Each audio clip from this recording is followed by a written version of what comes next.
तो जैसे सर्जरी कराते हैं तो इसके का एक टाइम पीरियड होता है, सपोज दैट जैसे हमने 30 की एज में सर्जरी कराई तो कब तक वो सर्जरी कंटिन्यू रखनी है?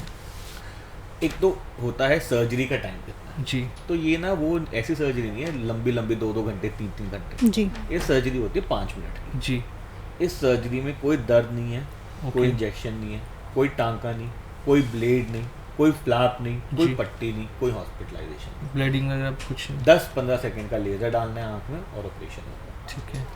अब लोग क्वेश्चन पूछते हैं कि चलिए डॉक्टर साहब आज मेरी उम्र 20 साल 25 साल 30 साल मैंने चश्मा हटा दिया, जी। अब क्या पूरी जिंदगी के लिए चश्मा हट गया जी। कि अब मेरे को कभी दोबारा पहनना पड़ेगा? इसके ना 2 तरह के आंसर हो सकते हैं। जैसे पहला तो है कि आज आपका हमने चश्मा हटा दिया, लेकिन जब आपकी उम्र 45 साल से कम है तो आपकी आंख में सिर्फ दूर का नंबर है। ओके। तो सपोज किसी इंसान ने 25 साल की उम्र में ऑपरेशन कराया तो उसकी आंख में तो सिर्फ दूर का नंबर था। तो जब हमने ऑपरेशन करा तो उस डेट में तो उसको दूर का भी साफ है और पास का भी साफ है। लेकिन 45 इयर्स के अराउंड हमारी आंखों में एक चेंज आता है, जी। जिसको हम कहते हैं प्रेस बायोपिया, जी। जिसमें जो हमारी आंख का अंदर का लेंस जो जी। ऊपर वाले ने सॉफ्ट बनाया है वो जी। थोड़ा हार्ड हो जाता है। ठीक है। तो उसकी वजह से रीडिंग का नंबर आ जाता है। जी। तो एक बार किसी ने 25 साल में ऑपरेशन कराया तो 25 साल से लेके पूरी लाइफ तक दूर की नज़र तो साफ है, जी। लेकिन 45 के बाद उसको रीडिंग का चश्मा पहनना पड़ेगा। जी। तो अगर उसको रीडिंग का चश्मा हाँ, हाँ। पहनने का कंफर्टेबल है तो उसको चश्मा बना देते हैं। जी। और अगर नहीं कंफर्टेबल है तो 1-2 टेक्नोलॉजीज और है जिससे हम पास का नंबर भी हटा सकते हैं। जी। पर हम ये देख रहे हैं पास का चश्मा हटाने के जो ऑपरेशन है वो इतने पॉपुलर नहीं है, ओके। क्योंकि यंगस्टर्स तो कंसर्न है भाई अच्छा जी। दिखना है, एक्टिविटी बिल्कुल, करनी है। बिल्कुल। 50 साल वाला इंसान कहता है डॉक्टर साहब कभी कभी वो रीडिंग के लिए पहनना पड़ता है। हाँ, हाँ। अब क्या इस उम्र में कराओ, हमारे बच्चों को कर दो। तो रीडिंग वाले इतने पॉपुलर नहीं होता है। जी।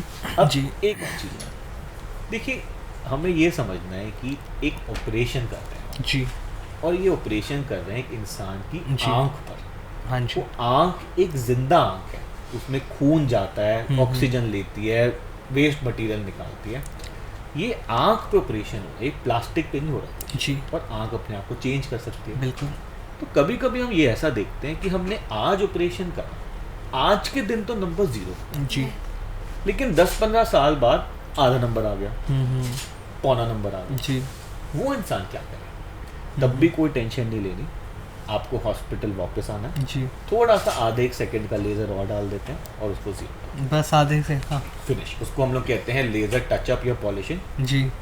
5000 में से इक्का दुक्का कोई ऐसा फंस ऐसे जाता है। केसेस रहते और हैं। अगर ऐसा फंस भी जाता है तो वापस हॉस्पिटल लाओ, फ्री काम है, 5 मिनट का काम है, थोड़ा सा लेज़र और डाल जी। दिया फिर नॉर्मल हो गया। अच्छा, एक चीज़ और हम देखते हैं ना कि एक एज के बाद ना आमतौर पर, जैसे अभी रीडिंग की आपने बात करी कि रीडिंग के लिए भी फ़र्क पड़ जाता है। बहुत से लोग ऐसे होते हैं कि एक का नंबर उनका दूर से नहीं दिखता और एक आंसर उनको पास का नहीं दिखता, तो ये ऐसा क्यों होता है? ऐसा बहुत बहुत रेयर रेयर हम केसेस देखने को मिलते हैं जो एज में एक आके होता है। यूजुअली हम ये देखते हैं कि भाई यहाँ तो दोनों आंखों में जी। दूर का है और दोनों आंखों में पास का। जी। इस तरह की सिचुएशन की एक में आपका पास का हो प्लस एक में आपका दूर का हो, मतलब बहुत कम है। जी। कॉमनली आपके दोनों आंखों में सेम सा नंबर होता है। जी।